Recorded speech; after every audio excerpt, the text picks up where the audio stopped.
Assalamualaikum warahmatullahi wabarakatuh. Perkenalkan, nama saya Nafisah dengan NIM 43020190100. Saya akan menjelaskan mengenai proses pengambilan keputusan dalam organisasi.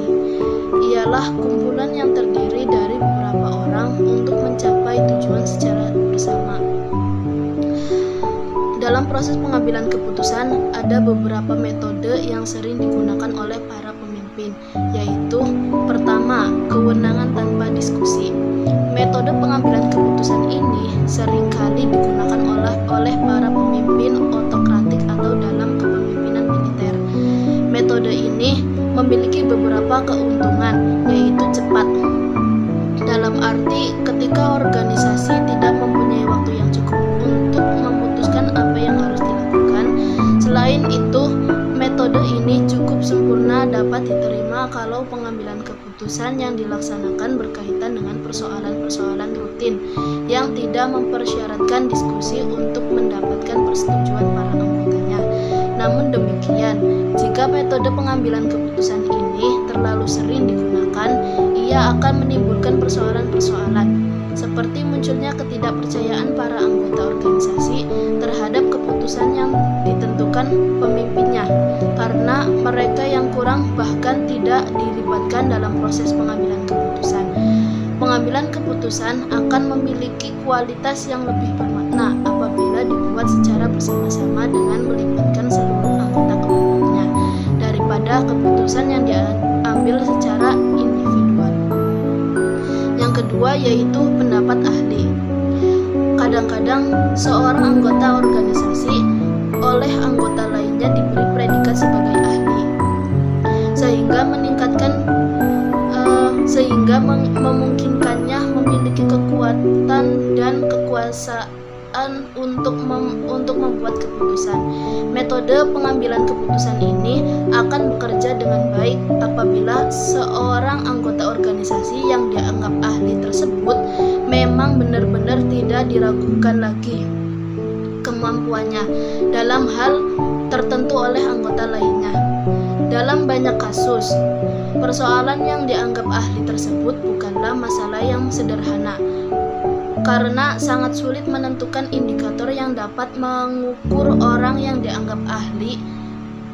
Ada yang berpendapat bahwa orang yang ahli adalah orang yang memiliki kualitas terbaik untuk membuat keputusan.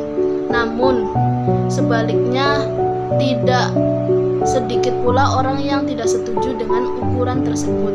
Karenanya, menentukan apakah seorang dalam kelompok benar-benar ahli adalah persoalan yang sangat rumit. Yang ketiga yaitu kewenangan setelah diskusi. Sifat otokratik dalam pengambilan keputusan ini lebih sedikit apabila dibandingkan dengan metode yang pertama, karena metode ini mempertimbangkan pendapat atau opini lebih dari satu anggota organisasi dalam proses pengambilan keputusan.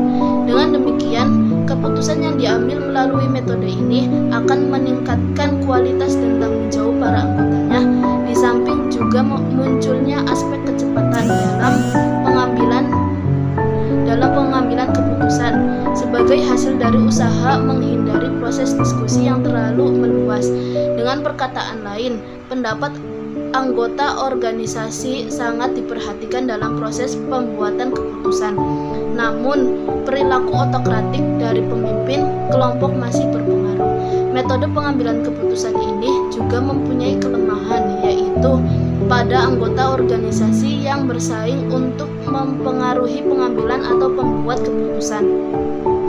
Artinya, bagaimana para anggota organisasi yang mengemukakan pendapatnya dalam proses pengambilan keputusan berusaha mempengaruhi pemimpin kelompok bahwa pendapatnya yang perlu diperhatikan dan dipertimbangkan.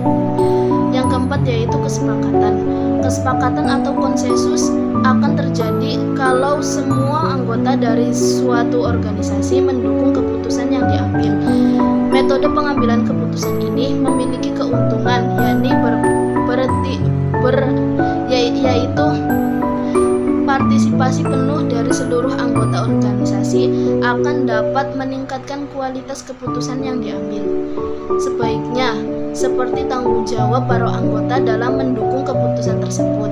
Selain itu, metode konsensus sangat penting khususnya yang berhubungan dengan persoalan-persoalan yang kritis dan kompleks.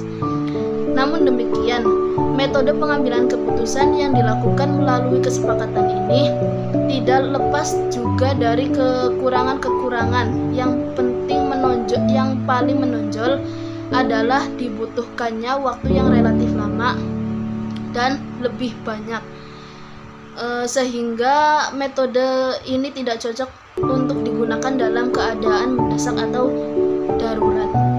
Dalam keempat metode pengambilan tersebut, menurut Alder dan Rodman, tidak ada yang terbaik dalam arti tidak ada ukuran-ukuran yang menjelaskan bahwa satu metode lebih unggul dibandingkan metode pengambilan keputusan lainnya. Contoh pengambilan keputusan dalam organisasi. Seorang DPR yang masih ragu dalam pengambilan keputusan menaikkan tarif listrik 10% karena bentroknya pemerintah dengan masyarakat. Pemerintah yang ingin tarif dinaikkan dan masyarakat yang tidak setuju. Mungkin bagi pemerintah memaksa ingin menaikkan tarif 10% hanya hal biasa, tetapi bagi masyarakat apalagi yang tidak mampu adalah hal yang sangat berat. Akibatnya, pihak DPR pun belum mengambil keputusan atau apapun untuk menaikkan atau tidak. Jadi, dalam pengambilan keputusan dalam organisasi sangatlah penting supaya setiap masalah yang datang dapat segera diatasi dan tidak menghambat tujuan dari organisasi itu sendiri. Oleh karena itu, dalam pengambilan sebuah keputusan harus mempertimbangkan cara mencari informasi, memahaminya dengan baik, dan mendiskusikan keputusannya dengan orang-orang yang ikut dalam organisasi itu. Jangan hanya keputusan sepihak saja, agar keputusan yang diambil dapat diterima dengan baik dan dapat memecahkan masalah yang ada. Cukup sekian dari saya, kurang lebihnya mohon maaf. Wassalamualaikum warahmatullahi wabarakatuh.